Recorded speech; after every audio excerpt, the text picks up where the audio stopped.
Hey guys, it's Tinashe. Welcome to my channel. So in today's video, I decided to do something a little bit different.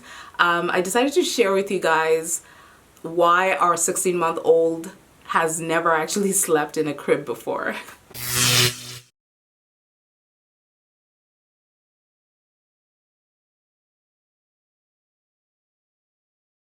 How it all started is the first 3 months of my son's life, both he and I were in hospital quite a bit because I had postpartum complications and he needed surgery, I think when he was about 2 months for pyloric stenosis. And so what that meant is we spent those first 3 months in hospital.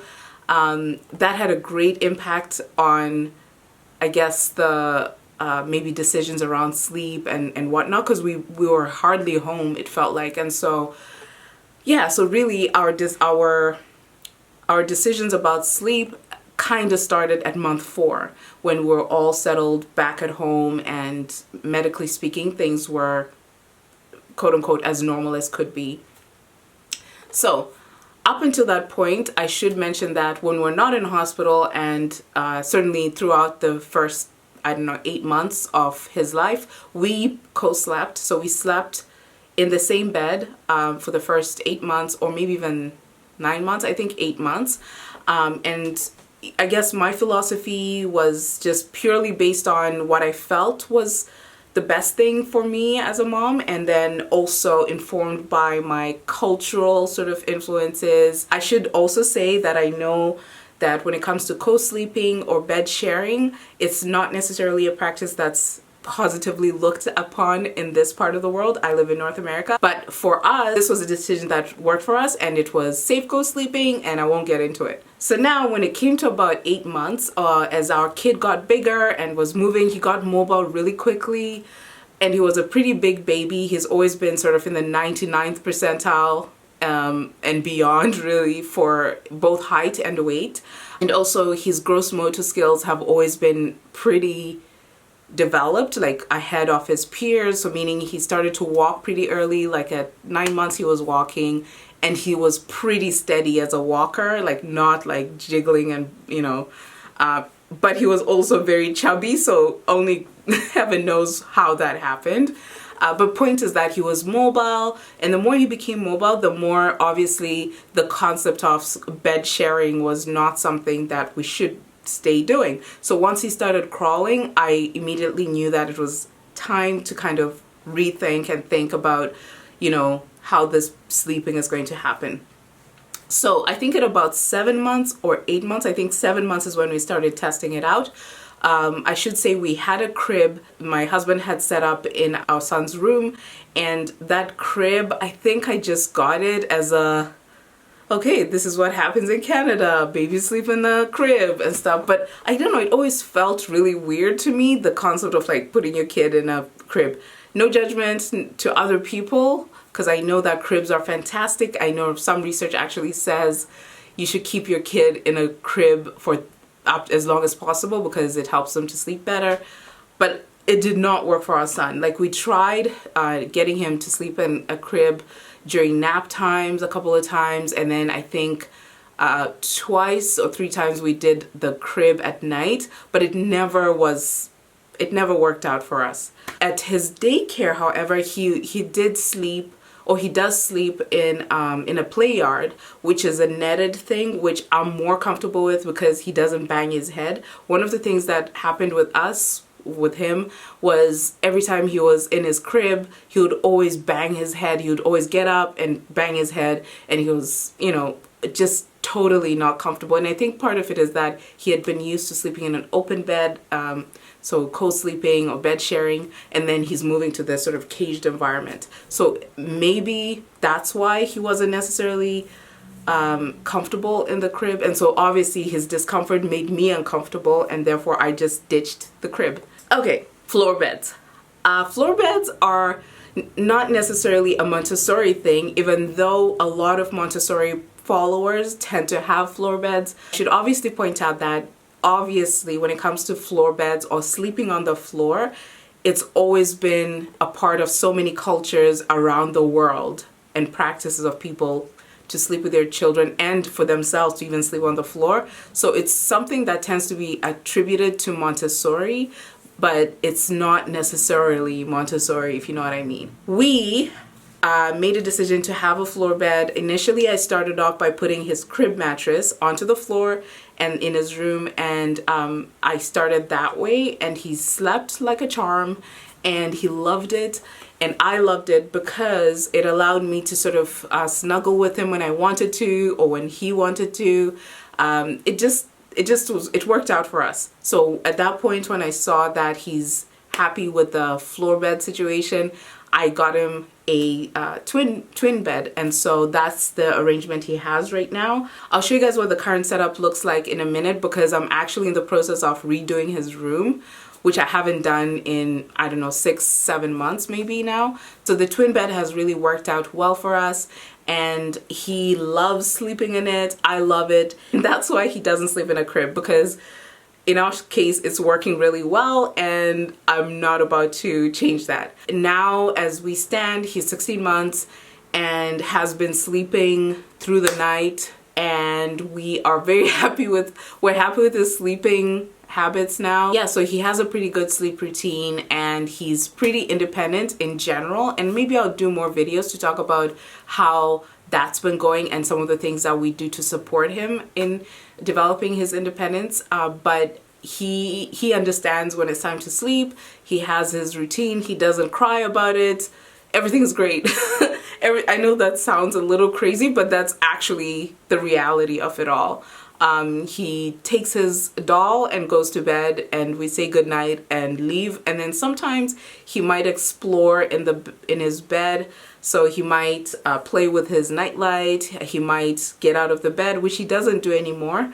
But sometimes he has been known to leave his mattress and like just do stuff. And we're cool with that. I've had times where initially when we started the floor bed situation, I had a lot of books or some books in his bedroom, and then I took them out when he was having a regression at about 9 months or 8 months, because he was spending way too much time playing with his books, and I just put them back, I think, when he turned around 1, and they kind of stay in here, or I rotate the books every so often. He also has a tent in his room, and that works out really, really well for him. He sometimes, but rarely, goes into his little tent when it's time to sleep. When it's time to sleep, he will often just stay in his bed and then wait until someone comes to get him. So the thing about floor beds is, of course, you need to childproof your child's room a lot more than you might have to if you have a crib, because the idea is, you know, your child should be able to play around in this room without any interference and without any safety concerns. We happen to have a baby monitor still in his room, and the reason for that is because I just find it helpful to know whether it's time for how long he's been up for and that sort of thing.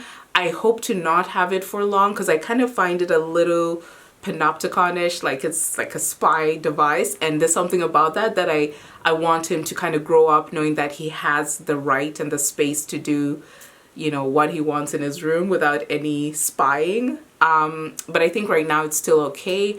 I think I'll know when to get rid of it. But this video really is just showing you guys the current setup and just talking a little bit about why we made the decision to ditch the crib. I'm such a proponent of Montessori because it really is closely aligned to my cultural sort of lens as a Zimbabwean or an African person.